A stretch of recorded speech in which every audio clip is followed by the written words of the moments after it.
Hello, hello, hello, friends, family, co-workers, anyone watching this, and welcome to a special edition of Southeast Iowa Union Prep Sports Plus.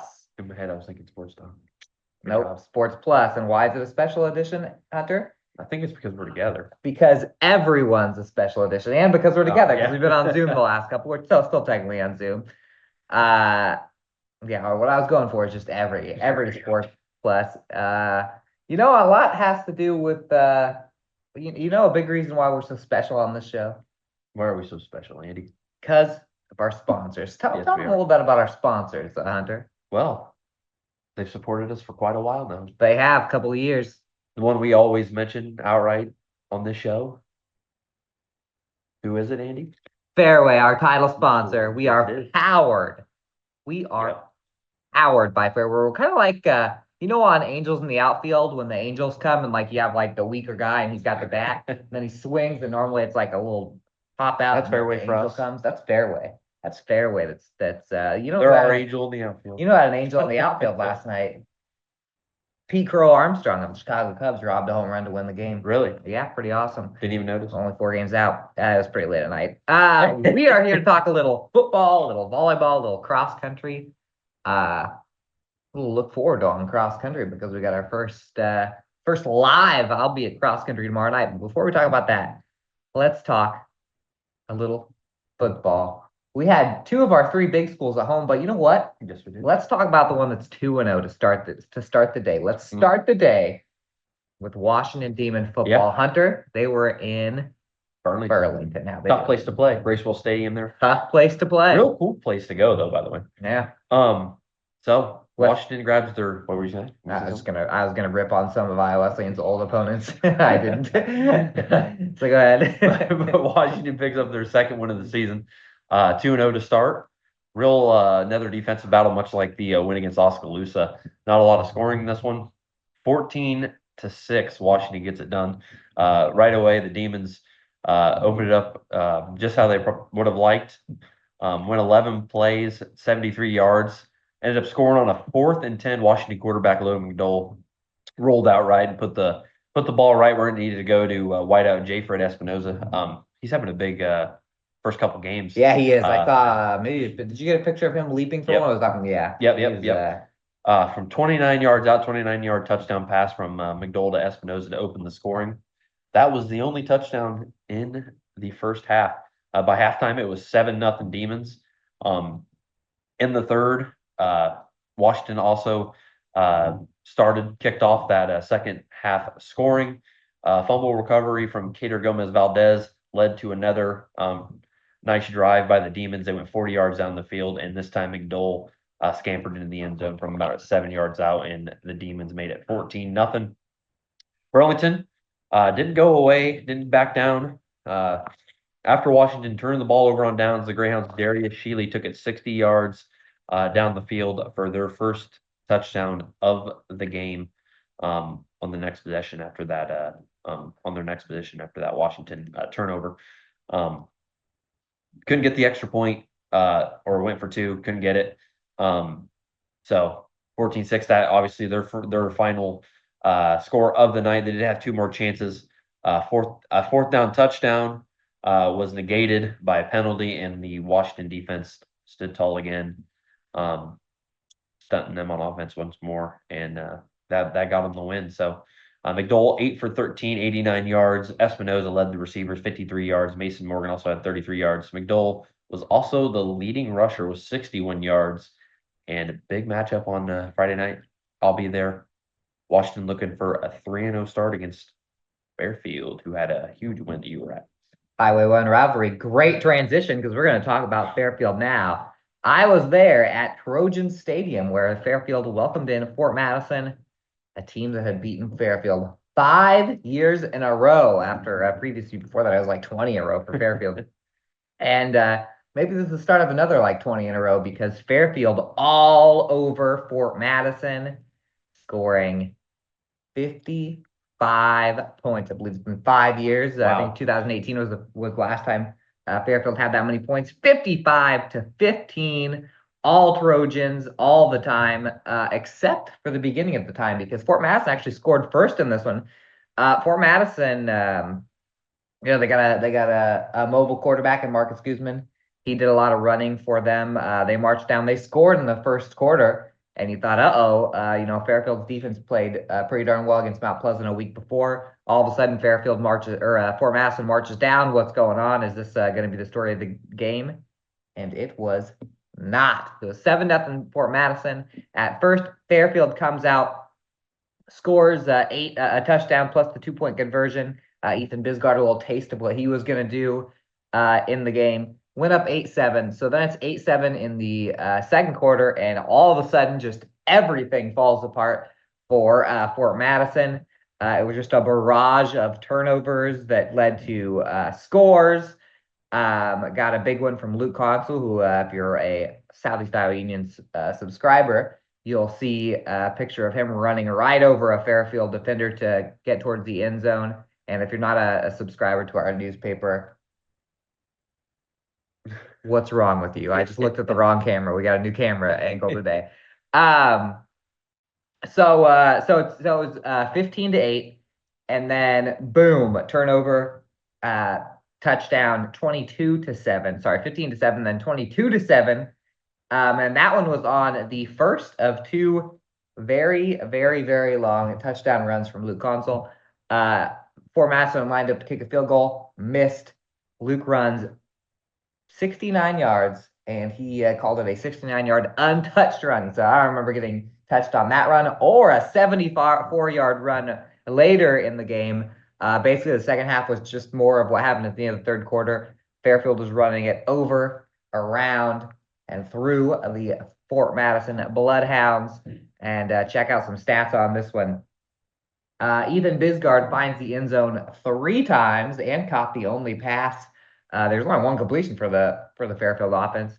He scored 3 times on the ground, and he had a big interception that was about this close to a pick six. Guy took the right angle. I told him that I thought he had a pick six, and he said, honestly, I thought that too. And so that would have been 4 for him. Consul finds it twice. Xander Galaxon ran for 100, way over 100 yards, and got in the end zone. Voss Richardson got in the end zone on the ground. Altogether, Fairfield runs for 472 yards and 8 touchdowns. Absolutely just gashed them. And remember that Fairfield only scored 6 points in regulation against Mount Pleasant 1 week before that. So they look good. Fort Madison couldn't figure out, say that Coach Matt Jones said that they carried out their fakes a lot better. Their blocking schemes were a lot better. They switched up a few things, but obviously the running backs who scored gave big praise to the offensive line. And Trojans looking good. It's a good time to get hot if you're going into Washington with that defense. And we'll talk about the future games here in what I like to call the B block of Southeast Iowa Union sports, prep sports plus. Yep. But Fairfield 1-1 with that only loss coming to a team that you got to see. Had a talented West Burlington come into Mount Pleasant for the Samantha Moeller Bowl, I'd say, right? The two schools that your wife has worked at. And what'd you see on Friday night? Yeah, Mount Pleasant entering off the big win against Fairfield, as you mentioned. A win would have got them 2-0.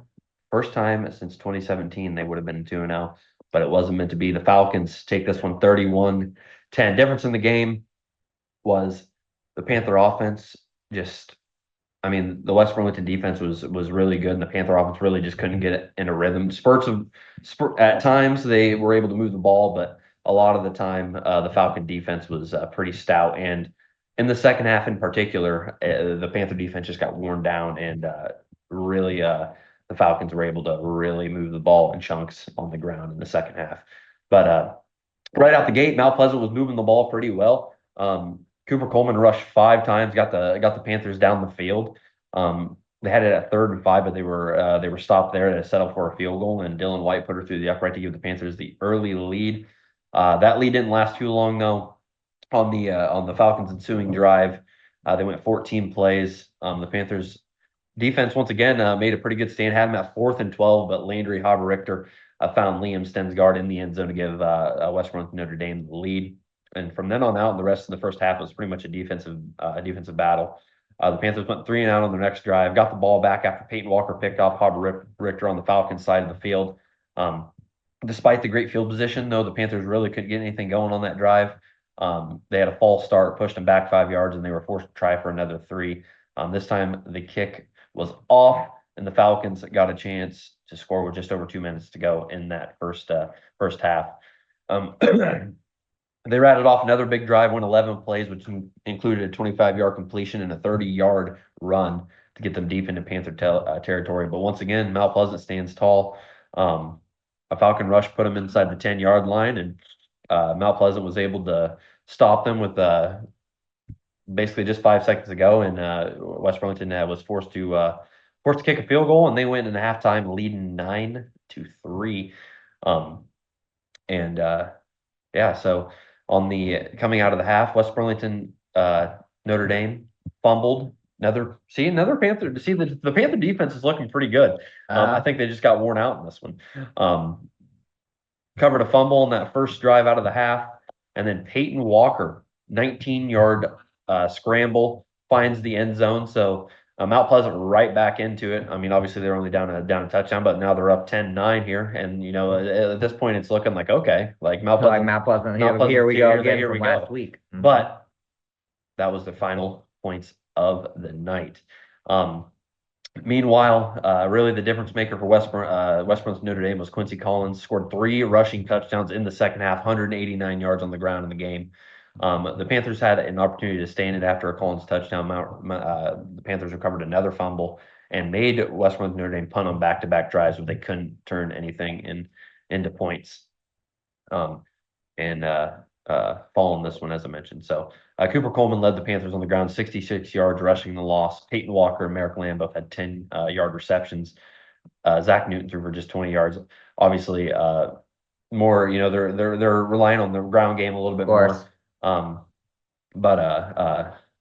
They've shown at times they can do it, and Coach John Bolin said that they felt like they had holes, they just weren't hitting them, and he said a lot of that. Part of that's on him. Said he kind of he wanted to get he wished if he could go back he could get a little more passing in there to kind of open up the field a little bit. But huge night for Peyton Walker defensively.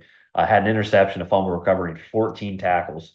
And Jared Dorothy also had a fumble recovery. So I think for Mount Pleasant, you lose this one, but a lot of bright spots, looking especially defensively, giving your offense a lot of chances, I suppose.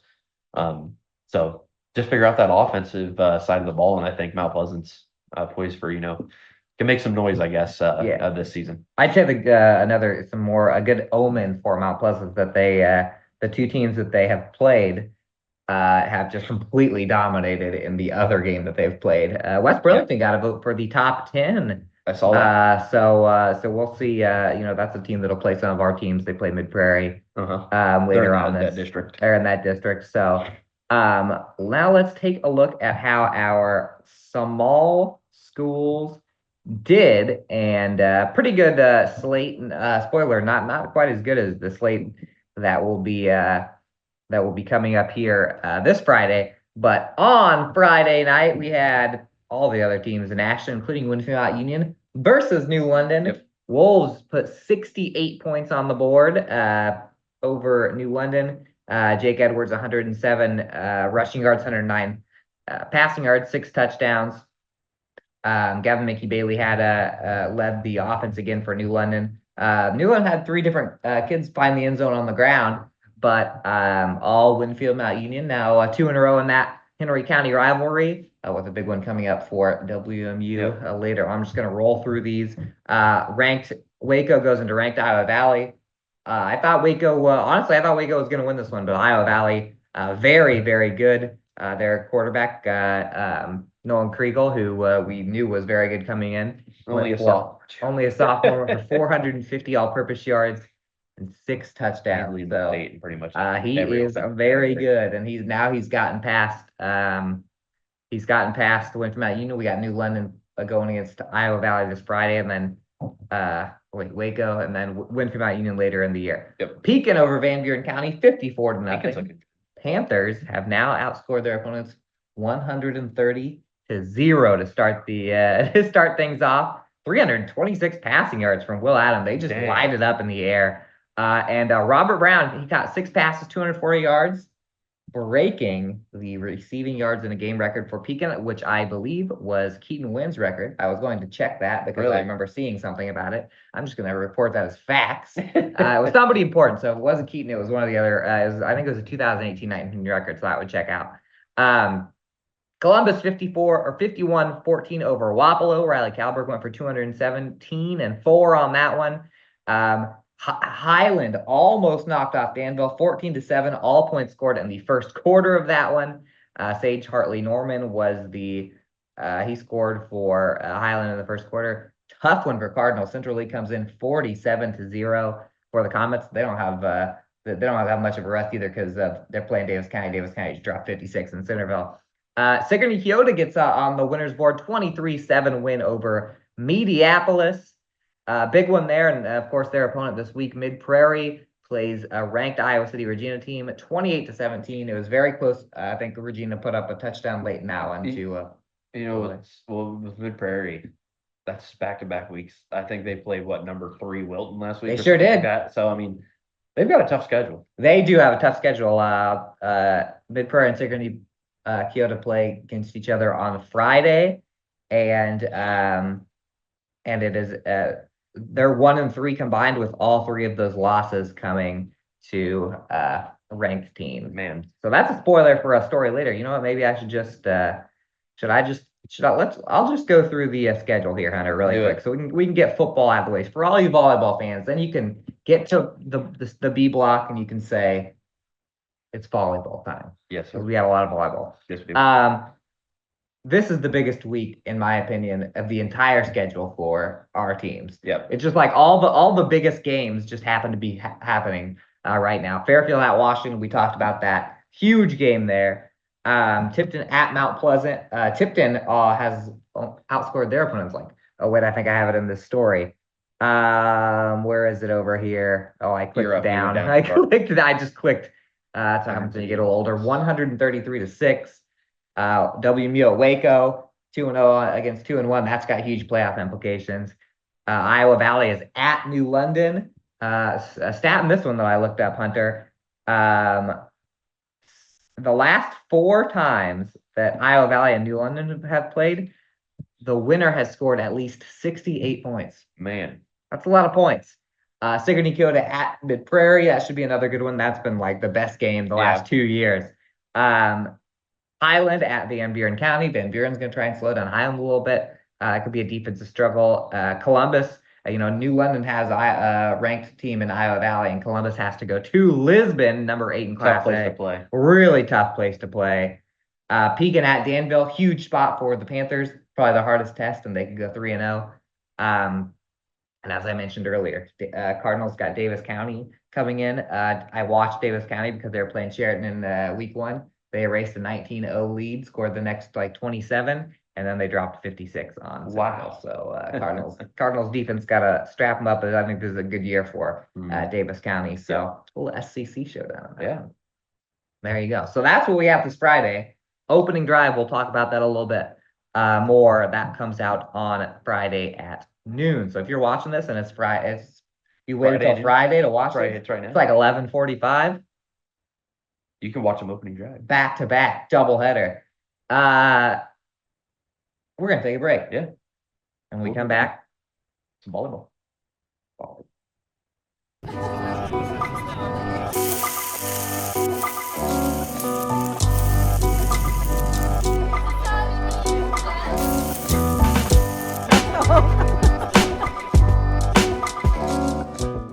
At the Capper Auto Group, we put our customers' needs first and understand that everyone is as different as the vehicle they select. We offer new Ford, Chevrolet, Buick, GMC, Jeep, Chrysler, Dodge, and Ram vehicles in a friendly environment that puts you in the driver's seat.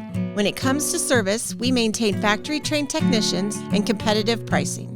The Capper Auto Group still believes that service after the sale provides the best customer experience. Come see the Capper experience for yourself.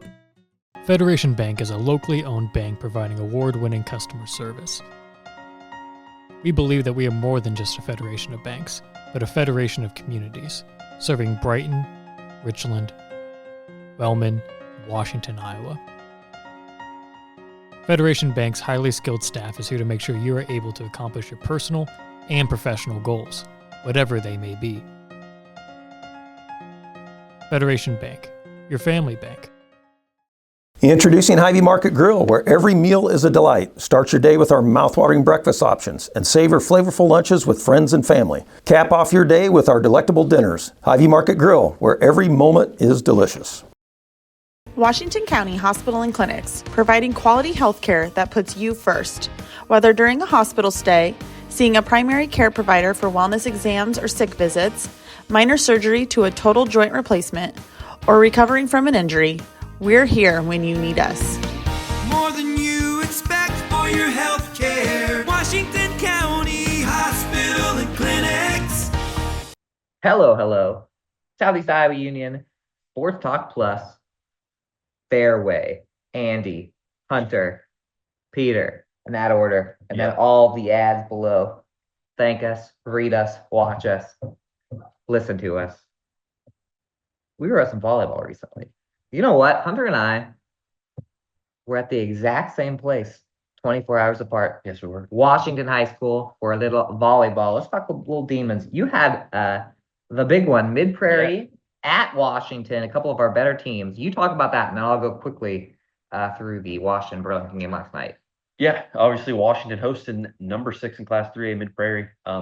Mid-Prairie returns pretty much every single starter from their team last year that fell one game short of state.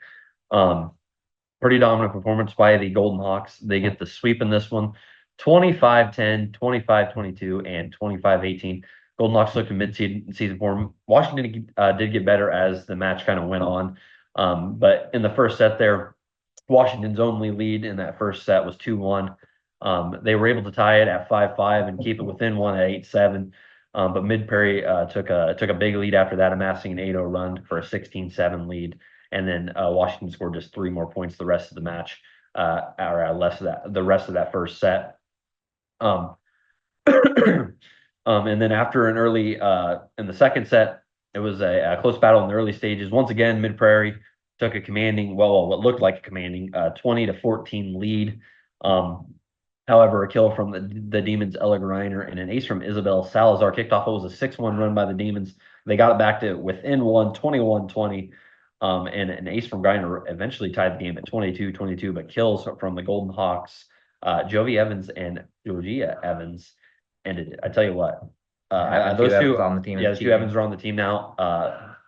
Both of those, she's a freshman. Jovi's a junior, and Georgia's a freshman. They can both get up and hammer the ball. Oh, yeah? Yeah, it's pretty. I wonder if the little Evans is good at basketball. I remember when Jovi Evans stepped on as a freshman at basketball. I was like, oh, who's this kid? I feel like Mid-Prairie's, I feel like they're hitting the ball a lot harder. And I saw them in that. I think I saw them twice last year. Yeah, Mm-hmm. You saw them in the playoffs last year, too. Yep. So in set 3, the Golden Hawks raced out to a 7-1 lead and really would never look back in that one. A kill from Taylor Mish pulled the Demons within 4 at 15-11, but they would get no closer. Harper Pasha led Mid-Prairie with 9 kills in the win. Jovi Evans, Caitlin Harlan, Callie Hoover each had 8. Evans had 19 assists as well. We know she pretty much sets and hits for them. It's not uncommon for her to lead in kills and assists for Mid-Prairie. And Avery Helmuth had 15 assists. Defensively, Dakota Mitchell finished with 19 digs. Georgie Evans 16 for Washington. Late Messenger team high 8 kills. Ella Greiner had 5. Lauren Hendrickson 16 assists in the digs department. Hendrickson also led, finishing with 11. I think that's like 13 straight sets now that Mid-Prairie has won.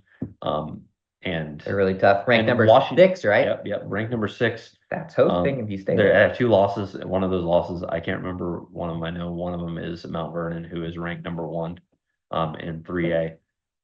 And I remember Pretty respectable team to lose to. I can't remember the other team, but I remember looking at it this morning. But I know it was a good team. So yeah, Mid-Prairie looking pretty good, pretty good looking to get to. I don't know when the last time they've been to state, but it's been quite a while. And I know the last they've gotten pretty close. The last 2 years they played Center Point Urbana, and then they played Uh, Assumption, who I think ended up winning the state title a few years ago. Yeah, so And Assumption's ranked 2. as I said, Mid-Prairie is ranked number 6 right now. You got to Yep. stay in that top 8 if you want that home Yep. game. And it matters in Like, volleyball. start doing The that in rankings- basketball, The boys rankings basketball, matter. I Rankings actually don't like that. I wish it was neutral. But if Mid-Prairie hosts this year, then I will like it. Right. Honestly, from that point. Then having to go to like Assumption or something like that. Yeah, I don't like going up there. Because the last couple seasons they've been ranked like 13th, 14th, and they've had to travel. Yep, each time. I think you went with them 2 times. I in a went row, to didn't Assumption you? and then I went to Center Point Urbana. Yep. But Mileage. they're Should do looking- that they're looking to get her progressive, home this time. Snapshot thing. I know They're not a sponsor, so they're don't looking do to stay that. home this time. You guys want a shout out? You sponsor us, Progressive. Hello. That'd be awesome. That'd be awesome. Get my car from Caparata, but I won't worry about putting that Snapshot thing in there until they jump on the train. You know what? No, I was gonna be like a professional wrestler, like kind of diss on any of the non-sponsoring businesses. I was gonna say get on the train or get run over, but I didn't. What I am going to say is I saw Washington last night against Burlington. Yep. It was a tough night for Washington last night against Burlington. Greyhounds come in and win it 25-18, 25-22, 25-15. I'll tell you what, up until it was like a 6-point lead for Burlington in the third set, I still was like, no, Washington's going to come back. Like, they're going to win this third set, and they're going to dominate from that point on. It didn't happen. The real key point, I think, first off, Burlington was great with the little tip over on the nets. I don't think I've ever seen a team hit the perfect tip over so many times. But then sometimes when you're not playing as well, the luck starts to go off too. And Washington called a timeout, I think down 5 or 6 in the third set. And they had a kill that bounced. A girl kind of like did a dig like this, like, oh, right here, bounced right here. And then it perfectly flew over the net and landed directly on the line for a point for Burlington. And then there was 2 that were like that for Burlington. And then there was a serve for Washington that was like, here's the net, it's coming. It like clips off of it like this. And then I'm like, oh, like if you go to freeze, if you're the Matrix, you're like, that might be an ace. And then it just nicked off the foul pole thing for a point for Burlington. So that all happened like 5 or 6 in a row. And then it just rattled Washington. So they couldn't quite take out the Greyhounds and Burlington. Yep. Two That's wins awesome. over our team's 2-0 now in the SEC. Yeah, that's tough because I mean Oh, man, we the talked team. before the season that Burlington and Washington were probably Uh-huh. maybe just Probably a little bit above everybody else. Yeah, I think that would probably be the favorite for the Yeah. 1-2. Now remember, everyone, in volleyball, only the tournament Matters. counts. This is just kind And of we setting saw it up. and we saw last year where Mount Pleasant was on the lower end of the They're last place. last place in the standings, and they ended up getting third. Yes, So, I they mean, did. Yes, Things they did. change when it gets to the tournament. Actually, Mount Pleasant had 2 years in a row, I think, where they were like fourth the first year, Mhm. like the second year of the tournament, and they won. They were conference champions. But the next year, they were like second or third. This is crazy. Won twice in a row. But speaking of Mount Yeah. Pleasant volleyball, Speaking of Mount Pleasant, what I a was transition. there last night. Taking on Fort Madison, the Bloodhounds and the Panthers both searching for their first Southeast Conference victory of the season. Mount Pleasant did beat Fairfield once, but that was in a tournament, so it doesn't count towards the conference tallies. Mount Pleasant wins in a sweep.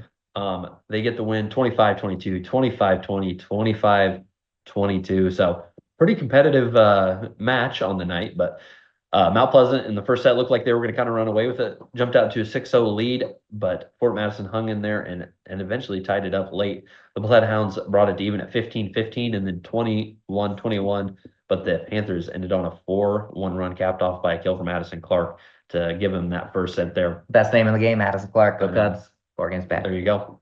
4 games back. Set 2 was competitive early on. Mount Pleasant led by 1 at 15-14 at the midway point there. And then the Panthers were able to seal it, posting another kind of big run to get them out front 9-2, make it 24-16. And then in set 3, the Pampers, too many diapers. Panthers. The Panthers jumped out to another early lead as Savannah Slodnick hammered back-to-back kills to give the Panthers a 7-3 lead. Fort Madison answered back, and the two squads tied 5 times the rest of that match there before the Panthers took the set on a Bloodhound hit into the net there. So huge win for the Panthers. Addison Clark, 8 kills in the win. Savannah Slodnick finished with 7. And I believe she had five of those 7 in that final set there. So big performance there for her. And then Abby Carthy dished out 26 assists in the victory. So Good form on the serve there. I'm looking at the Yeah. picture. You got to have Abby got Carthy. some good picks. Look at that. Addison, there are a lot of, it's an Addison team. My daughter, Addison, I know. big fan of Addison Peck's mom. She's your music teacher. Really? Yeah, that's her favorite player right there. Nice. Oh, more volleyball. You know what? Small school volleyball. Let's tell you how small school volleyball is. We're going to talk a little small school volleyball. And let me tell you, I think I said earlier about the football games, like there's a lot of our teams playing against each other. Yep. We had a little bit of that on the volleyball court. You're trying to find it, aren't you? Go down. I actually did it earlier. Oh, just kidding. Hunter, talk about the Chiefs for a second while I find this thinking The Chiefs? Oh, I see it right there. Wolves foot speaking. Never mind. Just kidding. Stop, forget about the Chiefs. We'll talk about that off air. Chiefs might be brought in elections kind of tearing the Chiefs apart. You see that? Nope. They got to stay unity. Football is more important than politics, people. But we'll talk about that off the air. Winfield Mount Union 3-1 over Pekin last night. The final set in this, Winfield Mount Union won 25-6 after dropping a set earlier in the game. Kinley Buffington 14 kills. I'm guessing we're going to be seeing her name a lot, freshman. Mm-hmm. Kelly Milks had 10 kills. Kaylin Townsley and Josie Nelson 7 each. Casey Miller with 6 for Pekin. And another battle, Van Buren County over New London in Super South action. Warriors top the Tigers 25-11, 25-6, 25-13. This one was on Monday, but another battle of area teams. Highland versus Kyoto. 3-1. Highland wins 25-19, 25-23 in the first 2 sets. Kyoto wins a really exciting one, 28-26 in the third. And the Huskies beat Hillcrest the other day. Beat Kyoto. They're kind of doing a Hillcrest tournament revenge tour because then they kind of got like 3rd or 4th in that tournament. 4th, I think. Lost to both those teams. Just beat Hillcrest, just beat Kyoto. And Adeline Krotz with 11 kills for the Huskies. Haley Brown with 8. Also in North Division. Oh, sorry, that was the game against Kyoto. Then they played against Lone Tree in North Division play. 5-setter. Lost 25-19, won 25-13, won 25-11, lost 25-22, and came back and won 15-6.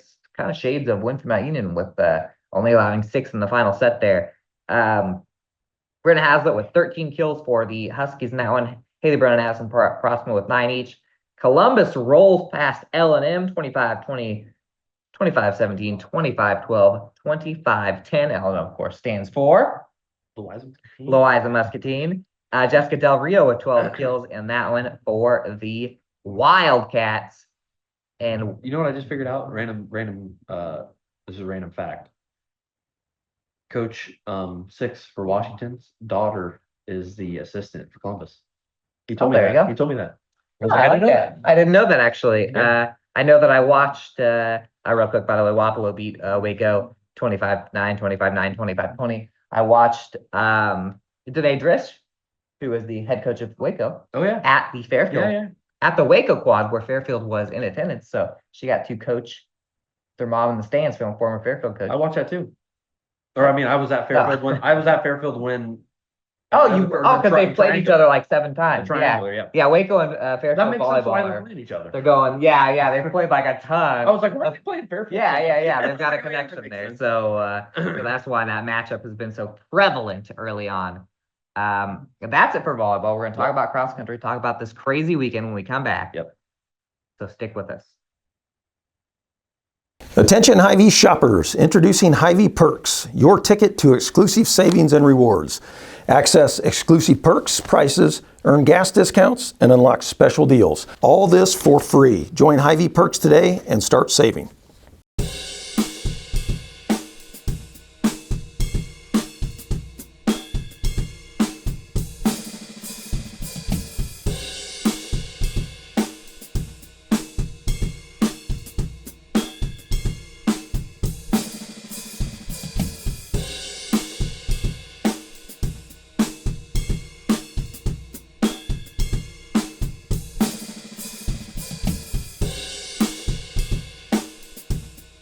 Seafirst Credit Union, we're all about making connections, like how we connect you to that dream vacation with a savings account designed to help get you on the flight there.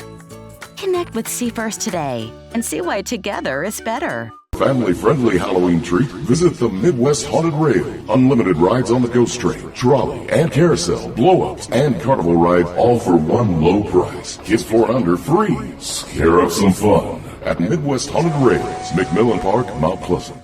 In the heart of rural Iowa, where community matters most, the connections we make are made to last. Meet KCTC, your hometown internet, phone, and TV provider.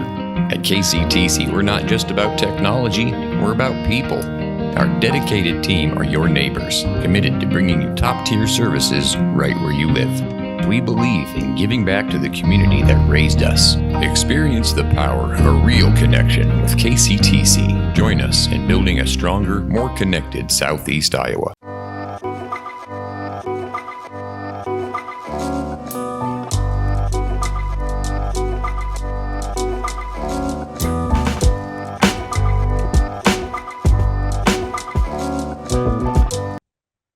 Welcome back. I don't know why. You were just staring at me. I was like, usually you just jump in, but I was just I like, usually I thought you start were looking out. at me. I'm like, oh. Well, you have the first thing to talk about. We're here at Press Pep Sports Plus. For some reason, I forgot that I'm supposed to bring the show back in. So I was looking at Hunter to do some cross country. I thought you were looking at me. I was just like, welcome back. Welcome back. Cross country. I'm gonna run through some cross country. That's right. We had some meets over the weekend. I'll run through the girls real quick. At the Bob Brown Invitational, the Washington girls finished 4th with 112 points. That was Regina Catholic's meet, by the way. So up there in Regina, both the Washington boys and girls, we'll get to the boys here in a sec, but Iris Dahl led the way with a time of 21:34.50, followed by Lauren Forax 21:36.26. At the Keokuk meet, Mount Pleasant finished 4th with 98 points. They ended up sharing 4th originally, but Keokuk ended up taking 3rd on the 6-runner tiebreak. So they had to settle for 4th there. Quintry Lee was the highest place for the Panthers, clocking a time of 21:54. Bella Dodds finished 14th and 23:17. Waco's Josie Dykstra also placed 9th. The Warriors don't have a team score, but Josie Dykstra and her brother, Dykstra, Dykstra, yeah. Dykstra, former Mount Pleasant Yes. runners, now at Waco. So That's true. see their names we popping up at Waco a lot. Ooh, I'm gonna check something since. Yeah, go ahead. And then the Wildwood meet, team scores here for this one on the girls' side. Pekin 3rd, 96 point. Fairfield 8th, 163 points. Cardinal 10th, 220 points. New London, Keota, Van Buren County were all there, but did not post team scores. Boys' side, Bob Brown Invitational, Iowa City, Regina. Washington 7th with 164 points.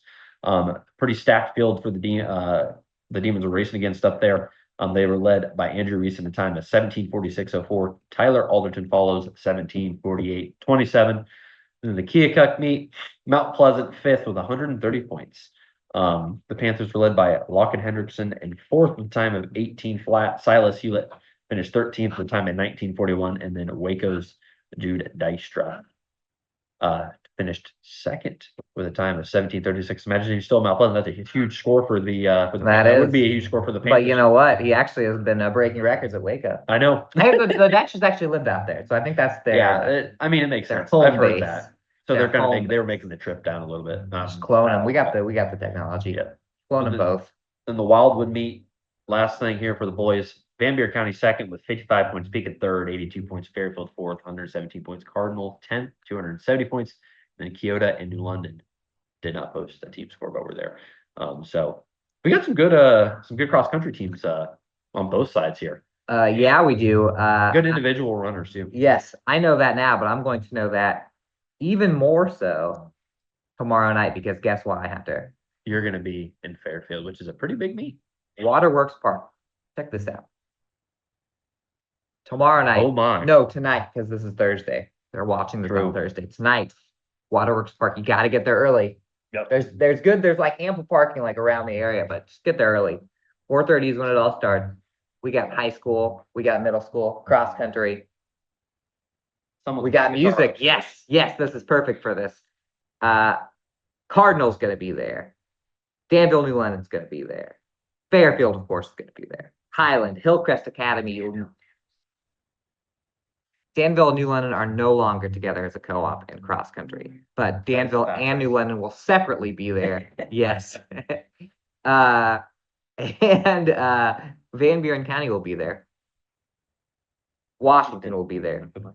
Winfield Mount Union will be there, and Mount Pleasant will be there. I missed that because I was looking at their schedule, so I didn't say other thing. That's a lot of our teams, so I'll see all the cross country fans tomorrow. Before we say the last line, we just